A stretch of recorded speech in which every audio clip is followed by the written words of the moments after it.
Welcome to పొలిటెంట్ media. తెలంగాణలో 2 MLC స్థానాలకు సంబంధించినంత వరకు కోదండరాం, అలీ ఖాన్‌లకు సంబంధించి వాళ్ళిద్దరు ఎమ్మెల్సీగా ఉన్నారా? ఇంతకు వాళ్ళకి సంబంధించి సుప్రీంకోర్టు ఏం చెప్పింది? ఏ అంశంపై మాట్లాడిందన్న అంశంపై ప్రస్తుతం తెలంగాణ రాజకీయాల్లో హాట్ టాపిక్‌గా మారింది. సుప్రీంకోర్టు మాత్రం వాళ్ళిద్దరు ఎమ్మెల్సీలుగా ఉండడానికి వీల్లేదని స్పష్టం చేసింది. సో, ప్రస్తుతం కోదండరాం గాని, అలీ ఖాన్ గాని ఇద్దరు కూడా ఎమ్మెల్సీలు కారు. మరి ఏం చేయాలి? నెక్స్ట్ ఏంటి? కోర్టు ఏ రకంగా డైరెక్షన్స్ ఇచ్చిన నేపథ్యంలో దీని విపక్షం అంటే బీఆర్ఎస్ పార్టీ తమ క్రెడిట్‌గా చెప్పుకుంటుంది. దాసోజి శ్రావణ్ ఎవరైతే పిటిషన్ వేశారో ఆయనతో పాటు సత్యనారాయణ అని ఇంకొక అతను ఇద్దరు పిటిషన్ వేసిన నేపథ్యంలో వాళ్ళిద్దరూ ఇది మా విజయంగా చెప్పుకుంటున్నారు. కాంగ్రెస్ పార్టీ మాత్రం మేము మళ్ళీ ప్రొసీజర్ ప్రకారం వెళ్లి చేస్తామని చెప్పేసి కాంగ్రెస్ పార్టీ చెప్పే ప్రయత్నం చేస్తుంది. 2 అంశాలు ఇక్కడ క్లారిటీగా కనబడుతున్నాయి. ఇప్పటికిప్పటికైతే కోదండరాం, అలీ ఖాన్‌లు ఎమ్మెల్సీలు కారు. వాళ్ళకి సంబంధించి ఎన్నిక చెల్లదు అని దాదాపుగా సుప్రీంకోర్టు స్పష్టం చేసిన నేపథ్యంలో మళ్ళీ వాళ్ళు ఎమ్మెల్సీలుగా అడుగు పెట్టాలా?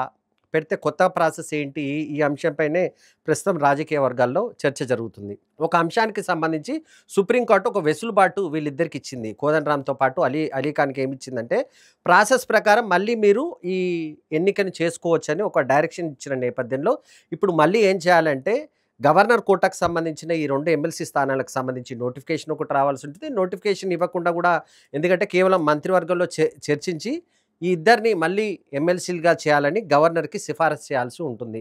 మంత్రివర్గ సమావేశం జరుగుతుంది. దాంట్లో మొత్తం సుప్రీంకోర్టు ఇచ్చిన జడ్జిమెంట్‌ను పూర్తిగా పరిశీలించిన తర్వాత న్యాయపరంగా ఎలాంటి ఇబ్బందులు లేకుండా ప్రభుత్వం దీనిపైన చర్యలు తీసుకునే అవకాశం ఉంది. ప్రభుత్వ వర్గాలు మాత్రం ఖచ్చితంగా మళ్ళీ కోదండరాం, అలీ ఖాన్‌లకి ఈ పదవులు వస్తాయి. ఖచ్చితంగా వాళ్ళని తిరిగి మేము శాసన మండలికి పంపించేందుకు తగిన ఏర్పాట్లు చేస్తాం. దీనికి సంబంధించి లీగల్‌గా అన్ని అంశాలను పరిశీలిస్తున్నాం అని చెప్పేసి ప్రభుత్వం చెప్తుంది.